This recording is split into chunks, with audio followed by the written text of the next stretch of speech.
The Matrix didn't just bend reality, it shattered it, redefining action cinema and making audiences question everything they thought they knew. But behind the bullet time and digital rain, chaos ruled production. The studio nearly canceled it mid-filming. One actor broke dozens of bones during training. And the Wachowskis, they hid philosophical meaning so deep that most viewers never found it. These are 20 secrets about the Matrix hidden for decades. And buried in the code, a role Will Smith turned down that haunted him for years. Number 20. Will Smith turned down Neo for Wild Wild West.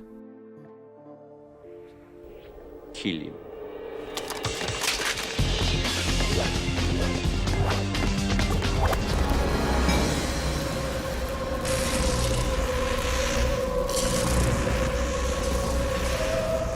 Before Keanu Reeves became Neo, the role was offered to Will Smith, fresh off Men in Black's success and at the peak of his box office power. The Wachowskis wanted him desperately, believing his charisma could sell the film's complex philosophy to mainstream audiences. They pitched him personally, explaining the concept with storyboards and early visual effects tests. Smith listened politely, then said no. He later admitted he didn't understand what they were talking about. The idea of bullet time, virtual reality, and philosophical action seemed too weird, too risky. His wife Jada encouraged him to take the meeting seriously, but Smith had already committed to Wild Wild West, a big-budget Western comedy he believed that would be a massive hit. That film flopped spectacularly, becoming one of the biggest disappointments of his career. Meanwhile, The Matrix became a cultural phenomenon, launched Keanu Reeves into superstardom, and changed action cinema forever. Smith has said, turning down The Matrix was one of his biggest career mistakes. He's joked about it in interviews,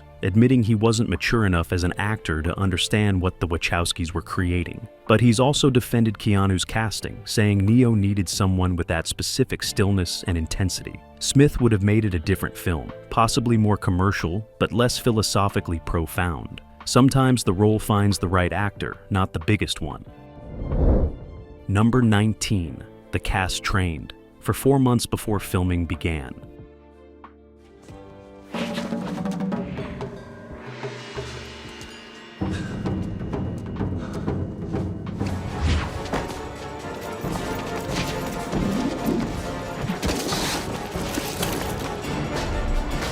Most action films give actors a few weeks of fight training. The Matrix gave them 4 months of intensive martial arts preparation before cameras rolled. The Wachowskis hired legendary Hong Kong fight choreographer Yuen Wu-ping, who'd worked with Jackie Chan and Jet Li, and gave him complete control over the cast's physical training. Keanu Reeves, Carrie-Anne Moss, Hugo Weaving, and Lawrence Fishburne trained 8 hours daily, learning kung fu, wire work, and fight choreography. They studied philosophy alongside physical technique, understanding the meaning behind movements. Keanu threw himself into training with obsessive dedication, often staying late to practice additional hours. He wanted every move to look authentic, not like an actor pretending to fight, but like someone who genuinely knew martial arts. Carrie-Anne Moss had no action experience and whatsoever, but transformed herself into Trinity, performing most of her own stunts. The training was brutal. Multiple cast members suffered injuries, muscle strains, exhaustion. But when filming began, the preparation showed. The fight scenes looked unlike anything American audiences had seen. Fluid and precise, blending Hong Kong action with Hollywood production values. Yuen Wu-ping later said the Matrix cast was among the most dedicated he'd worked with, willing to endure pain and exhaustion to achieve perfection. That 4-month investment gave the film its signature style, proving that great action requires preparation, not just special effects. Number 18. Keanu Reeves had neck surgery during production. You're empty. So are you.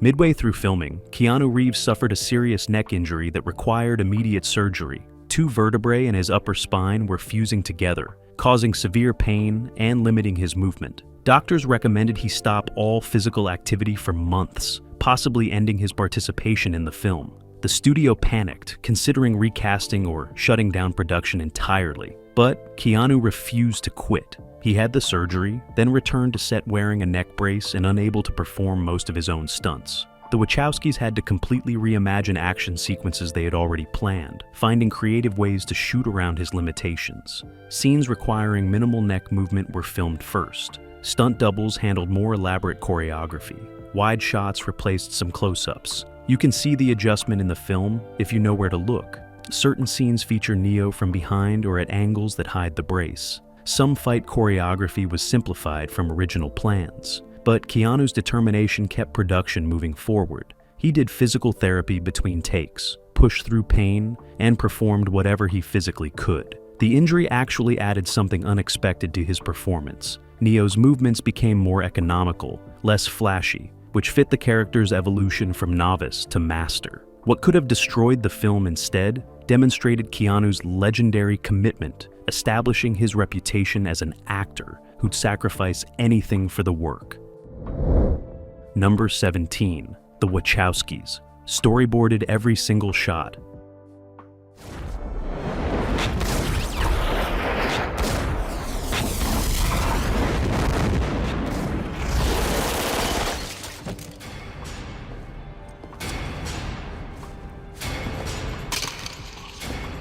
Before filming began, the Wachowskis created detailed storyboards for every single shot in the entire film. Not just action sequences, every moment, every angle, every camera movement was planned in advance. They worked with comic book artists to create over 600 pages of storyboards that looked like graphic novels. These weren't rough sketches. They were fully rendered, detailed illustrations showing exact framing, lighting, and composition. The Wachowskis presented these storyboards to Warner Brothers as proof they knew exactly what they were making. Executives were skeptical about the script, worried the philosophical concepts were too abstract, too weird for mainstream audiences. But the storyboards sold them. Seeing the vision fully realized on paper convinced the studio to greenlight the budget. During production, those storyboards became the Bible. Cinematographer Bill Pope used them to plan every setup. The visual effects team referenced them to create seamless integration between live action and CGI. Actors studied them to understand how their performances would fit into the larger visual scheme. This level of pre-planning was unusual for the time, especially for first-time feature directors, but it gave everyone involved clarity and confidence. There was no guessing, no improvising the visual approach. The Wachowskis knew exactly what they wanted, and those storyboards ensured everyone was working toward the same vision. That meticulous preparation is why The Matrix feels so cohesive, every shot purposeful, building toward a singular aesthetic vision. Number 16. The green tint was added to distinguish reality from simulation. Dreams that weren't just dreams.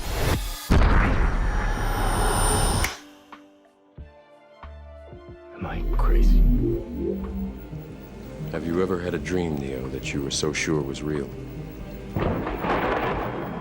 Everything inside The Matrix has a distinctive green tint, while scenes in the real world appear blue-toned. This wasn't a random aesthetic choice. The Wachowskis color graded the entire film to create visual language distinguishing simulated reality from actual reality. They wanted audiences to subconsciously understand which world they were watching, without exposition. The green represents the Matrix's digital nature, referencing old computer monitors and coding interfaces. It also creates subtle unease, making the simulated world feel slightly off, not quite natural. The blue tones of the real world are colder, harsher, reflecting the brutal truth of humanity's actual condition. Color grading at this level was relatively new in 1999. Most films didn't manipulate color palettes so extensively in post-production. The Wachowskis spent months working with colorists, adjusting every frame to achieve the exact tones they wanted. They wanted the shift between worlds to be felt viscerally, not just understood intellectually. Modern audiences take this visual storytelling for granted, but in 1999, it was revolutionary. The color grading influenced countless films afterward, establishing a new language for depicting alternate realities. Critics initially didn't notice the deliberate color work, focusing on the obvious special effects. But filmmakers recognized what the Wachowskis had achieved, creating meaning through color itself, making the film's central philosophical question visible in every frame. Are you seeing reality, or just another version of the simulation? Number 15. Carrie Ann Moss injured her ankle on day 1.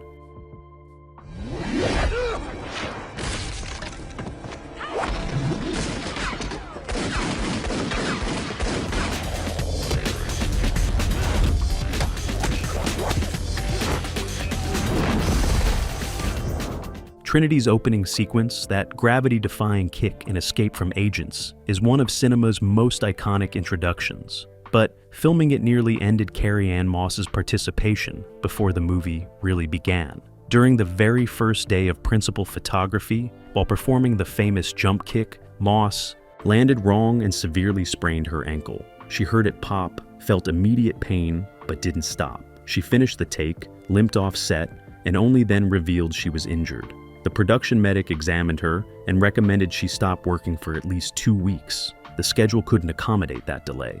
They just started filming. The entire crew was mobilized. Shutting down would cost hundreds of thousands of dollars. Moss made a decision that defined her commitment to the role. She'd work through the pain, modify what she needed to, but she wouldn't stop production. For the next several weeks, she filmed in constant discomfort, her ankle wrapped and iced between takes. Some of Trinity's scenes were reblocked to accommodate her injury. The Wachowskis adjusted choreography, found creative camera angles, and used her stunt double more than originally planned. But Moss performed everything she physically could, refusing to let an injury limit the character. That determination established the tone for the entire production. If the lead actress wouldn't quit despite genuine pain, no one else had an excuse to do less than their absolute best. Trinity's toughness on screen reflected Carrie Ann's toughness behind the camera. Number 14. The Bullet Time Rig used 120 still cameras.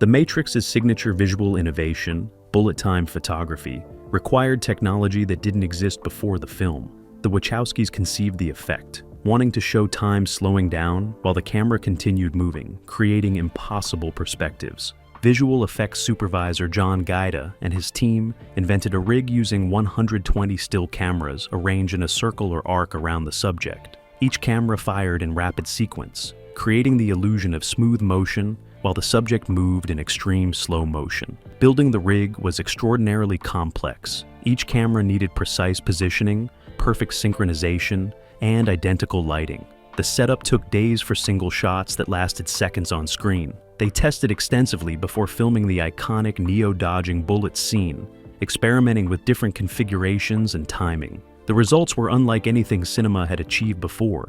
Audiences had never seen time manipulation visualized that way. The combination of frozen action and fluid camera movement creating cognitive dissonance that perfectly matched the film's themes about reality being flexible and controllable. The technique became instantly iconic, copied and parodied endlessly in subsequent films, commercials, and music videos. But few achieved the elegance of the original. The Matrix's bullet time worked because it wasn't just spectacle, it was visual philosophy, demonstrating Neo's growing understanding that the Matrix's rules could be bent or broken. Technology served the story, creating images that were simultaneously thrilling and meaningful.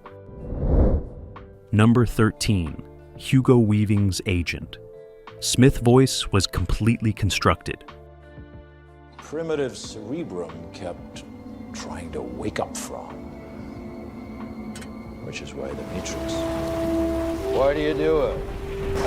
Why? Why get up? Why keep fighting? Agent Smith's distinctive speech pattern, that deliberate enunciation and unsettling rhythm, didn't come naturally to Hugo Weaving. He constructed it specifically for the role, creating a voice that sounded almost but not quite human. Weaving studied computer voices, artificial intelligence interfaces, and created a speaking style that was precise, emotionless, and subtly wrong. The cadence suggests something imitating human speech without understanding human emotion. Every syllable is perfectly pronounced, every pause calculated, creating an uncanny valley effect in audio form. During filming, Weaving had to maintain this artificial voice for 12-hour days, which was vocally exhausting. Between takes, he'd speak normally to rest his voice, then switch back to the Agent Smith voice when cameras rolled. The contrast was jarring for cast members. Off camera, Weaving was warm and funny. On camera, he became something genuinely unsettling. The Wachowskis encouraged him to make Smith increasingly inhuman as the film progressed. Early scenes show Smith as controlled and professional. Later scenes reveal growing anger and obsession, the program developing emotions it wasn't designed to have. That evolution is conveyed primarily through voice. Weaving's precise control, allowing subtle shifts in tone that suggest Smith is malfunctioning, becoming more human while insisting humans are inferior. The voice became so iconic that Weaving was asked to reprise it for the sequels and video games, cementing Agent Smith as one of cinema's great villains, defined as much by how he sounds as how he looks. Number 12, The Lobby Shootout, used real guns with blanks.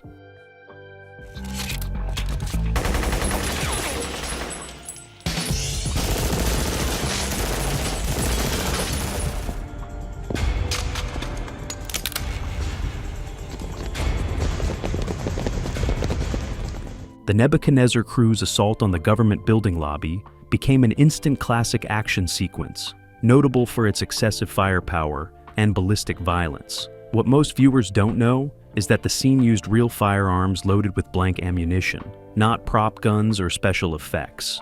The Wachowskis wanted authentic recoil, realistic muzzle flash, and genuine weapon handling. So they brought in military advisors and weapons experts to train the actors and coordinate one of the most ammunition-heavy scenes in film history. Keanu Reeves and Carrie-Anne Moss spent weeks learning proper gun handling, how to move tactically, how to reload while maintaining awareness. The actual filming was extraordinarily dangerous. Blank ammunition doesn't fire projectiles, but it creates explosive force and heat. At close range, blanks can cause serious injury or death.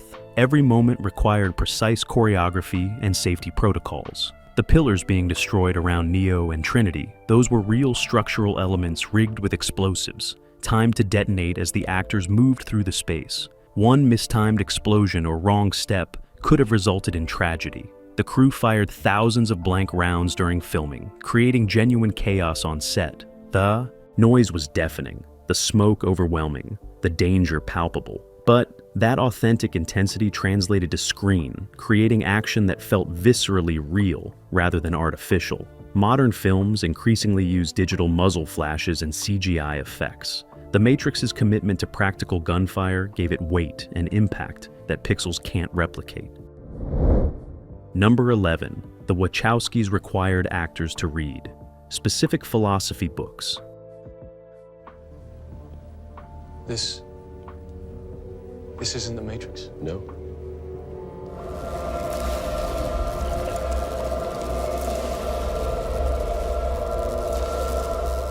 Before accepting their roles, the Wachowskis gave Keanu Reeves, Carrie-Anne Moss, and Lawrence Fishburne required reading assignments. Not typical script analysis or character background, but actual philosophy texts. Simulacra and Simulation by Jean Baudrillard. Out of Control by Kevin Kelly. Essays on Eastern philosophy, discussions of Plato's cave allegory, explorations of simulated reality theory. The directors wanted their actors to understand the intellectual foundation beneath the action, to comprehend what the film was actually about beyond the surface spectacle. Some actors embraced the assignment enthusiastically. Keanu dove deep, discussing philosophy with the Wachowskis between takes, genuinely engaging with the ideas. Others struggled with the dense theoretical texts, but appreciated understanding the larger context. Lawrence Fishburne said, reading philosophy changed how he approached Morpheus, recognizing the character as a true believer, presenting religious philosophy disguised as technological truth. The books influence performances subtly, but significantly. When Neo questions reality, Keanu understands the genuine philosophical traditions behind that questioning. When Morpheus explains the Matrix, Fishburne delivers exposition with the gravity of someone presenting profound truth. Not just science fiction concepts. Critics and audiences debated for years whether The Matrix was genuinely philosophical or just using philosophy as window dressing. But the commitment to intellectual grounding was real, built into the production from the beginning. The Wachowskis weren't making a simple action film. They were adapting complex philosophical ideas into blockbuster entertainment, and they needed their actors to be genuine collaborators in that translation. Number 10. The actors broke over 600 bones.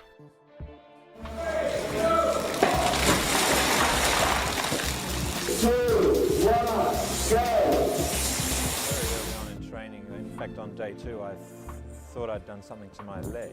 So we went to see a very good doctor. In fact, it was Keanu's doctor. During training, the 4-month training period before filming wasn't just intensive, it was genuinely dangerous. Collectively, the cast suffered over 600 bone fractures, stress fractures, and breaks during martial arts preparation. These weren't catastrophic injuries requiring surgery, mostly hairline fractures in hands, feet, and ribs from repeated impact during sparring and stunt work. But the cumulative toll was staggering. Keanu Reeves broke bones in both hands from punching practice. Carrie Ann Moss cracked ribs during wire work training. Even stunt doubles, experienced professionals, suffered injuries from the demanding choreography.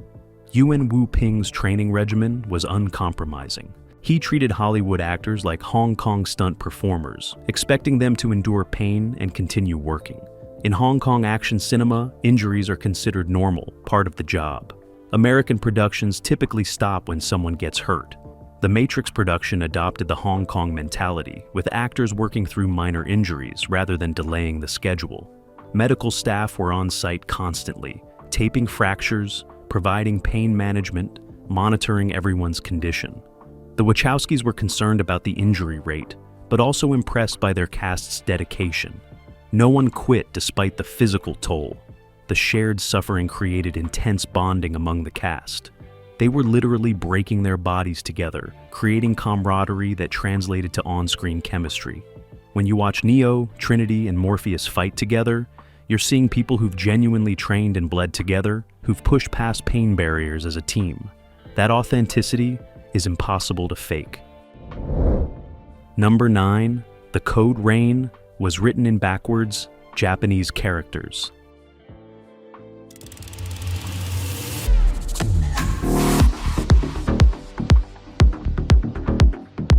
You get used to it. I don't even see the code. All I see is blonde, brunette, redhead. Hey, you... The iconic green falling code that defines the Matrix's visual identity wasn't random computer gibberish. Production designer Simon Whiteley created it using a combination of reversed Japanese katakana characters, numbers, and Latin letters. He wanted the code to look alien, yet vaguely familiar, like glimpsed language just beyond comprehension. Whiteley sat at his wife's Japanese cookbook, photographing characters, then digitally manipulating them, flipping them horizontally and vertically. He mixed these with mirror image numbers and symbols, creating strings of characters that looked meaningful but weren't actually readable. The effect was perfect, suggesting depth and complexity without requiring viewers to understand actual programming languages. The falling code was originally created as a simple screensaver-style animation, but the Wachowskis loved it so much they made it the film's primary visual motif, appearing in transitions, opening credits, and establishing shots. That green rain became instantly iconic, synonymous with the Matrix itself. What most people don't realize is that hidden within the seemingly random code are occasional readable words, Easter eggs planted by the design team, names of crew members, inside jokes, references to the film's themes. Finding them requires freeze framing and careful examination, but buried in plain sight. The Code Rain proved so popular, it spawned countless imitations, screensavers, desktop backgrounds, and homages. But the original, created from backwards Japanese cookbook characters, remains the definitive version.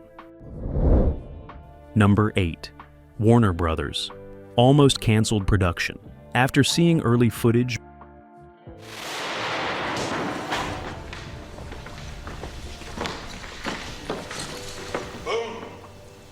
science fiction that is about the sort of nature of reality. You've been living in a dream world, Neo. midway through filming, Warner Brothers executives visited the set in Australia and watched dailies from recent shooting. They were horrified. What they saw looked weird, confusing, and potentially unmarketable. The action didn't resemble typical Hollywood fights. The philosophy-heavy dialogue seemed pretentious. The visual effects tests looked unfinished and strange. Most concerning, they couldn't figure out what kind of movie this was supposed to be. Action, science fiction, philosophy lecture. The studio convened an emergency meeting, seriously considering shutting down production and cutting their losses. The Wachowskis were first-time feature directors. The budget had already exceeded initial projections, and the footage didn't look like anything executives recognized as commercially viable. Joel Silver, the producer, fought desperately to keep the film alive. He argued the Wachowskis needed to be trusted, that what looks strange now would seem revolutionary when finished. He showed executives the detailed storyboards, explained the vision, and promised the final product would justify the investment. The studio gave them one more chance, but assigned oversight, requiring regular progress reports and budget justifications. The Wachowskis felt the pressure intensely. They knew they were making something different, but different could mean brilliant or disastrous, and the studio clearly feared disaster. That pressure actually improved the film. Knowing they had to prove themselves, they became even more meticulous, ensuring every shot justified its existence. When the finished film finally screened for executives months later, the reaction was completely different. They recognized they had something special, potentially massive. The near cancellation became a Hollywood legend. Number 7. Lawrence Fishburne wore sunglasses to hide his eyes.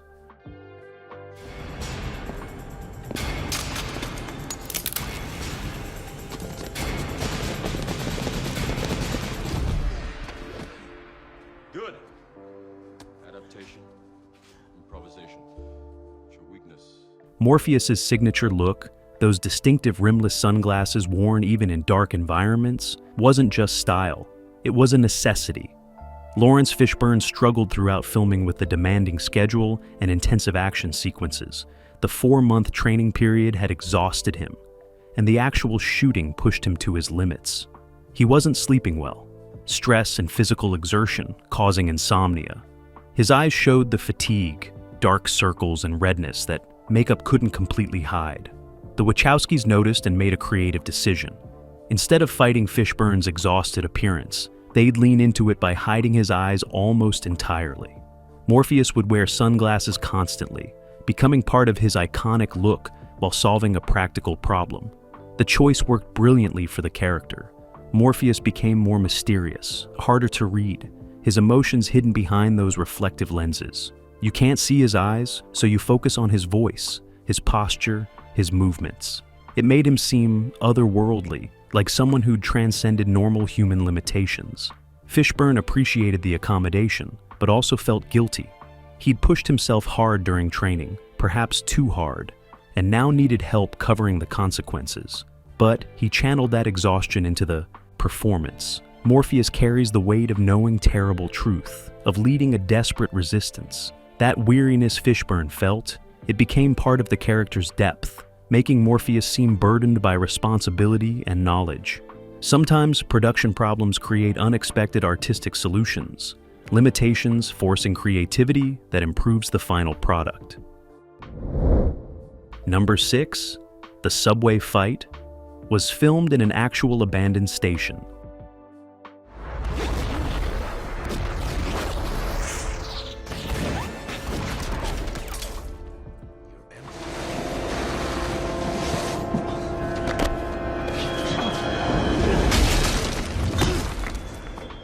The climactic fight between Neo and Agent Smith happens in a grimy subway station that feels authentically decrepit. That's because it was real. The production found an abandoned underground station in Sydney, Australia, unused for decades, and transformed it into a filming location. The station was genuinely dangerous, filled with structural issues, water damage, potential asbestos, and unstable platforms. Safety inspectors initially refused to approve it for filming. The production had to invest significant money making it safe enough for cast and crew, shoring up structures, removing hazardous materials, installing proper lighting and ventilation. Even after renovations, it remained unpleasant. The air was stale and humid. Rats scurried in corners. Strange smells permeated everything. The cast and crew spent days in that underground environment, filming the extended fight sequence. Keanu Reeves, still recovering from neck surgery, performed much of the fight himself, despite the hazardous location. Hugo Weaving threw himself into the physical choreography, both actors slamming into concrete pillars and real subway tiles. The authentic location gave the scene gritty reality impossible to achieve on a soundstage. Every surface was genuinely dirty, genuinely old. The sounds echoed naturally through real tunnels. The claustrophobic feeling was authentic because the space was actually confined and oppressive. Modern productions would likely build a safer replica on a soundstage. The Matrix's commitment to using the real location added texture and danger, making one of the film's most important scenes feel viscerally real. Number 5. The film's philosophy. Confused test. Audiences completely. After this, there is no turning back. You take the blue pill, the story ends, you wake up.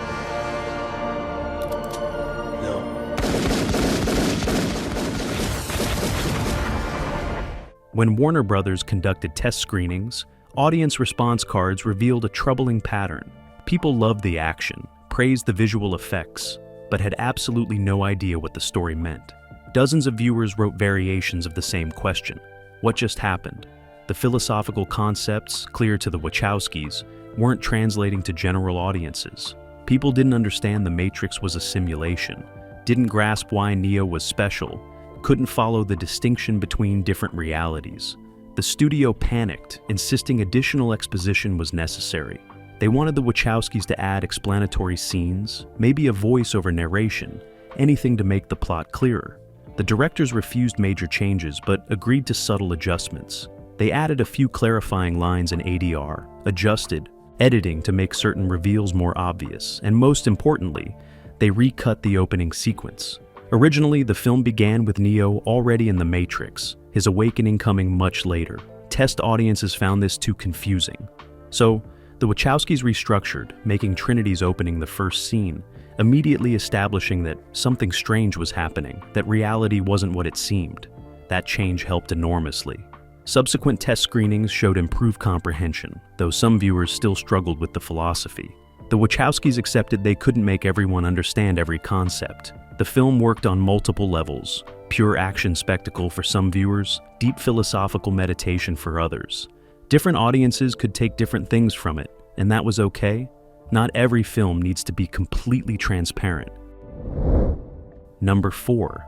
Keanu Reeves gave millions of his salary to the effects team. The right amount of time. The whole human race is basically trapped in their little pods and prisons.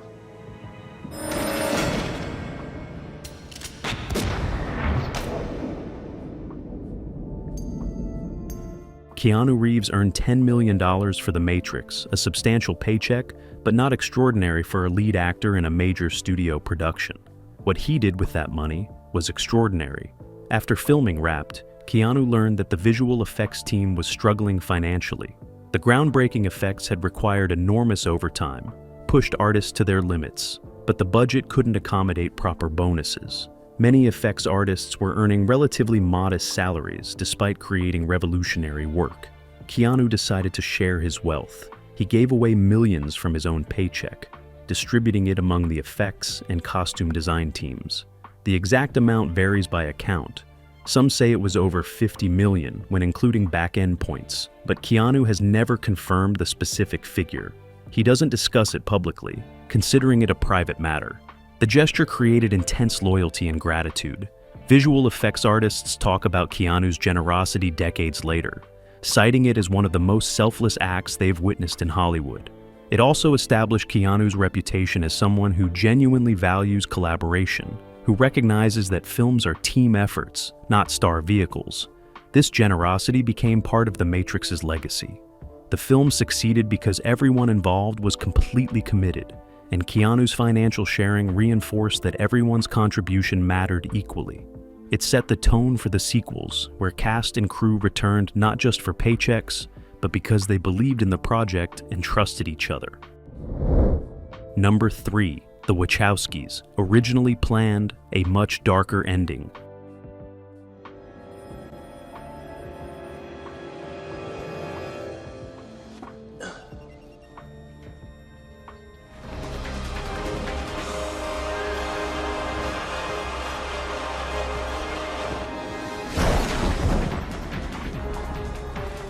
The Matrix ends with Neo ascending, becoming the One, defeating Agent Smith, and gaining godlike powers within the simulation. It's triumphant, empowering, setting up sequels. But that wasn't the original ending. The Wachowskis' first script draft concluded much darker. Neo died during the final confrontation with Smith. Trinity's kiss didn't resurrect him.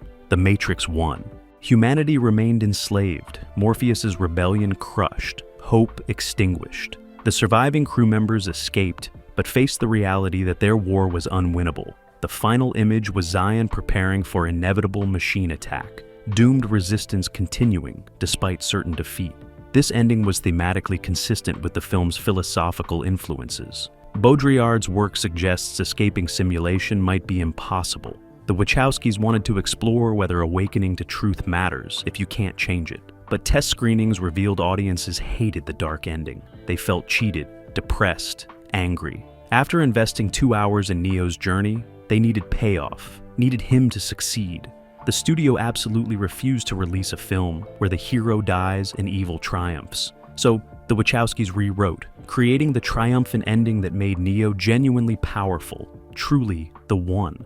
The change improved commercial prospects, but arguably diluted the philosophical purity.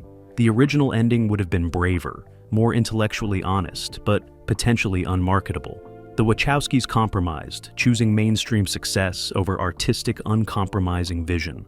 They've since suggested the darker ending might have been better, more true to their original intent. But without the commercial ending, there would have been no sequels, no franchise, no cultural impact. Number 2. The film was accused of stealing ideas from multiple sources.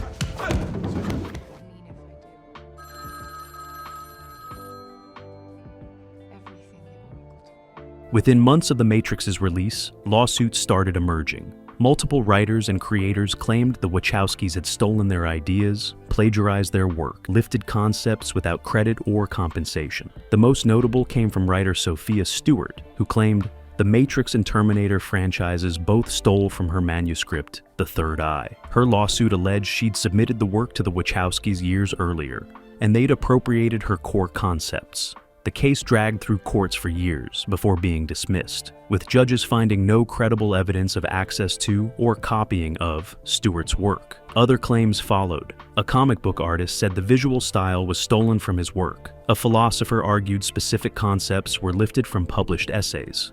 Each lawsuit was eventually dismissed or settled quietly, but the accusations created controversy. Critics of the film pointed to the lawsuits as evidence The Matrix wasn't original, just a compilation of stolen ideas. Defenders noted that philosophical science fiction naturally covers similar ground, that simulation theory and chosen one narratives are ancient concepts belonging to no single creator. The Wachowskis never directly addressed most accusations, letting their lawyers handle legal matters. But they've always been open about their influences, citing Ghost in the Shell, Neuromancer, cyberpunk literature, and philosophical texts. They never claimed absolute originality, just a unique synthesis of existing ideas. The lawsuit controversies highlighted a truth about creative work. Everything builds on what came before, and the line between influence and theft is often subjective, determined by lawyers and judges rather than artists. Number 1. The studio had no idea. The Wachowskis were transgender.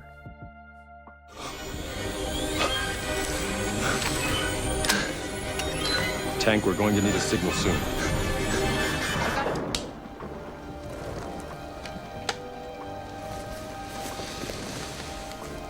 This is your last. During The Matrix's production and release, the Wachowskis were known publicly as the Wachowski brothers. They directed, wrote, and promoted the film while presenting as male. Warner Brothers executives, cast, and crew all worked with them under that assumption. But privately, both Larry and Andy Wachowski were struggling with gender identity, questions they wouldn't publicly address until years later. Lana Wachowski came out as transgender in 2012. Lily Wachowski came out in 2016.